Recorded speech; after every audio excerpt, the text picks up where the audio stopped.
little portfolio. And he said, I said, well, what you went to? He says, yes, I went to so-and-so school for a year or two. And he said, but I'm one of 6. My mother is a single mom, and she just couldn't afford to send me to. He was going to art school. Oh, my word. This kid was going to art school, and mom is paying he says she couldn't afford to pay for my education anymore. He said, I learned everything on the internet. You can go and learn all this.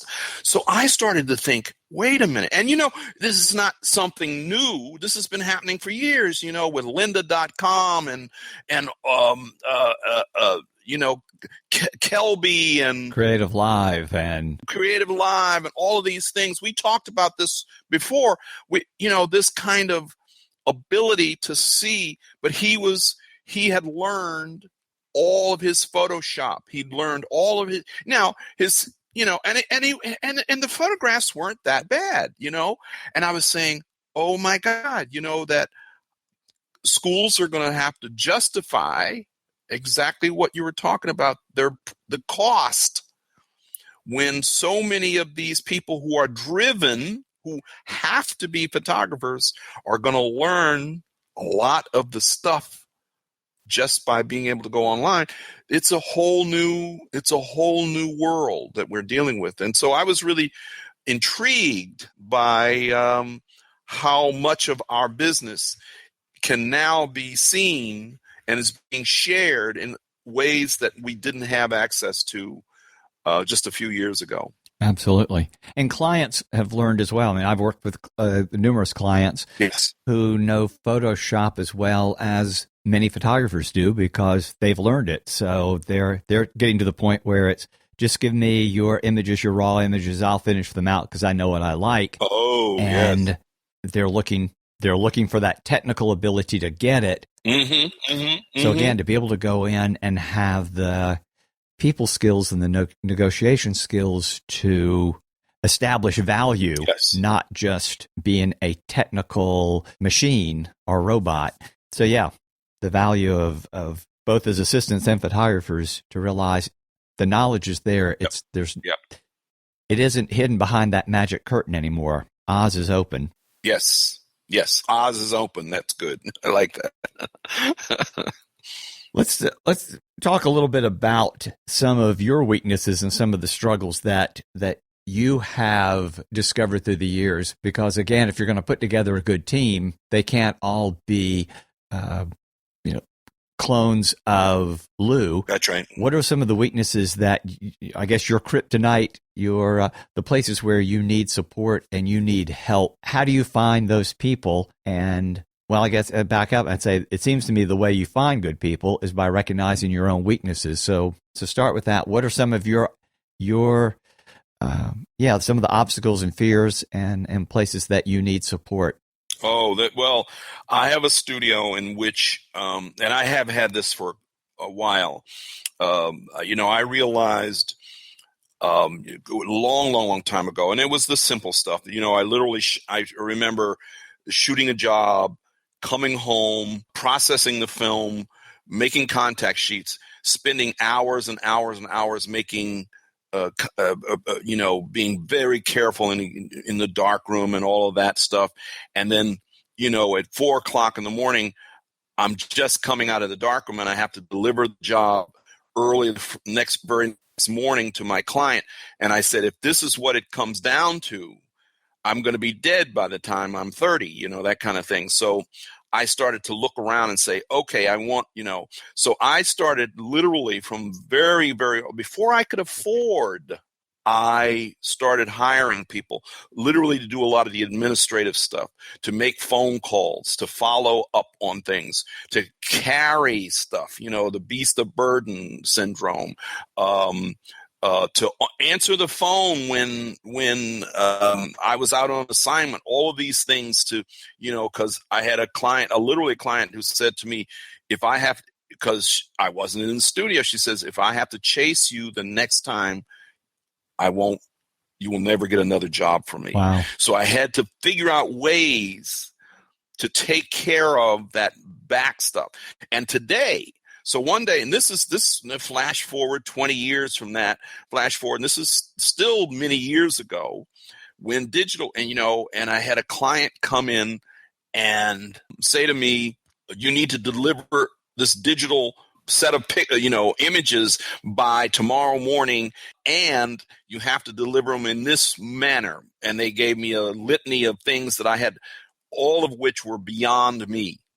And I was doing I was doing early days of Photoshop, and I was, but I was a photographer. And I said, this is beyond, it's a whole new system. So I said, the same way that I had somebody answering the phones and doing I need somebody so I have a tech person in the studio. That's all that's a primary part of what they're people who love that stuff, who love fiddling around, making their own computers and figuring out all of this stuff. I could not afford to chase clients with every new protocol that they wanted the job delivered on and learn overnight sometimes. So I've always had tech people who can stay up with the latest. So all of these things are, yes, literally, we're doing video now. Video, okay, if you want to really see. So we have to have somebody who does sound. I said, I can't, in 30 days, I can't learn to be a sound engineer to be able to do top drawer video for my clients. So we hire outside. It's almost like I actually have been saying this for years. We as photographers, and I allude back to what I said, we're not a photo studio, we're producers. So I'm a director. To a video production, I'm a director. I may be shooting camera, I may be shooting primary camera, but I'm not able to also have a set of headphones on me and be checking the That's right. sound levels. I'm not, that light went out, the battery went dead, and I'm why is it darker in here? That kind of stuff. So we're hiring. I'm still the point. I'm still shooting. That's what my main thing is. I'm still setting up the shots. I want the person to be doing this. I want this shot to cross from here to here. But I know my weaknesses, and I don't make any bones about it. I'm a director, and I love doing that. I love shooting, and I let somebody run around and get the model releases signed. Make sure the models know where the dressing room is. All of that stuff really is weaknesses on my part. I've gotten so bad with my, what is it, ADHD? Is that what it is? I've gotten so bad over the years that I will give my studio manager the phone when somebody starts to give me directions. I get so antsy that how much of a waste of time taking down directions I give my assistant. That's just, it's just that inability. I've got so many things going on. I'm thinking about, oh, geez, did I call food stylist? Oh, do we have the right visas? Oh, I got to get the right shots I got to get the right shot. Did I call the CEO and all that stuff is what I do, and I do well. The stuff about actually making sure the visa is in the FedEx package, I let somebody else do. Yeah, that's still a struggle. A weakness for me is to delegate well, but I've learned through the years, those are the things that hold me back. Yes. Still. Yes. And I know it, and then I'll stumble again and try to do something that's outside of my ability. And then I go, oh yeah, when are you going to learn this lesson? Turn it over to someone who does it and loves it. Mm-hmm. I would think over time, 35 years or more, I would learn, but I still stumble with dipping myself into somewhere that I should not. we are here for such a blink in time. How do you focus on what you're focused on? You work on the Olympics, sports, ballet, huge construction projects. You've got stills, you've got motion. How do you focus and make those decisions on, what matters most to Lou and the impact that you can make and have? Well, I think we're a little different from a lot of my colleagues. I adore making pictures so much that I think that, you start out in the business and you do what you think may be something you like. And then a period of time may go on and you find sometimes there's things that you may like, but there's also other things that you may do well that may not be in perfect line.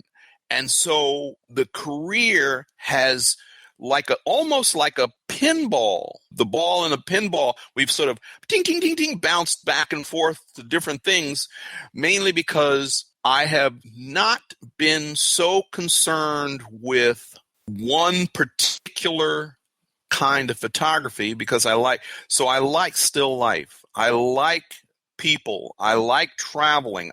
So I've tried to incorporate as many of the things that I like and do well. So learning how to travel and take pictures. Many of my colleagues just say, no, the level of that much travel with, taking your studio halfway around the world is a bear. So what happens is I try to play, and I actually was asked to do a lecture by a wonderful designer years ago at one of the major conferences. It had nothing to do with photography because the theme of the conference was designing your life. Now, it wasn't one of these crunchy granola, do better kinds of things. It was literally, they were industrial designers who literally make things that or supposedly enhance our life. So I said, well, I don't do that. He says, no. It's design your life. And you have been one of the biggest proponents of literally designing your life. Because he says you take pictures of the things that your politics is in your photographs, your lifestyle is in your picture, in your photography.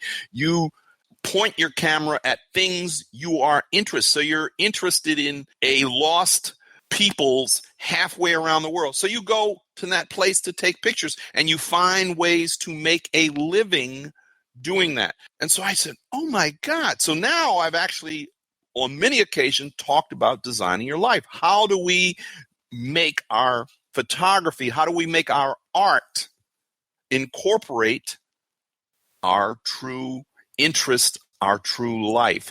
So that's had a lot to do with. Now, you can't always make a lot of money doing that.